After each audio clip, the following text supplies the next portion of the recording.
তো সেই দিন আমার মোট 3খানা কেকের অর্ডার ছিল, ডেটটা ছিল 23শে জুন। তো ফার্স্টেই দেখতে পাচ্ছ আমি এখানে একটা বেন্টো কেক বানিয়ে নিয়েছি। এই দুটো কেক যেহেতু সকাল সকাল ডেলিভারি হওয়ার কথা ছিল, যার কারণে আমি এই দুটো কেকের ভিডিও তোমাদের সঙ্গে একসঙ্গে শেয়ার করছি, যেহেতু এটা সকাল সকাল আমি রেডি করে নিয়েছিলাম।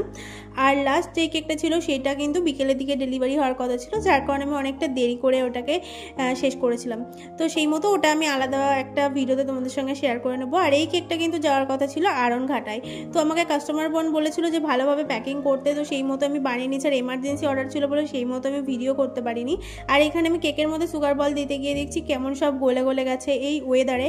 তো কিছু আর করার নেই, এমনিতেও বেশি একটা ছিল না, তার মধ্যে সব গলে গেছে। তো যাই হোক, আমি এটাকে প্যাকিং করে নিচ্ছি, কারণ এটা ট্রেনে করে যাবে আড়ংঘাটা। তো প্রায় 2 ঘন্টার রাস্তা, তো সেই জন্য আমার খুবই টেনশন হচ্ছিলো। বাট বোন অনেক সুন্দরভাবে নিয়ে গেছে, আর অনেক ভালো আমাকে একটা রিভিউ। তো তোমরাও যদি এরকম কেক অর্ডার করতে চাও অবশ্যই আমার সঙ্গে যোগাযোগ করে নিতে পারো। আজকের মতন টাটা।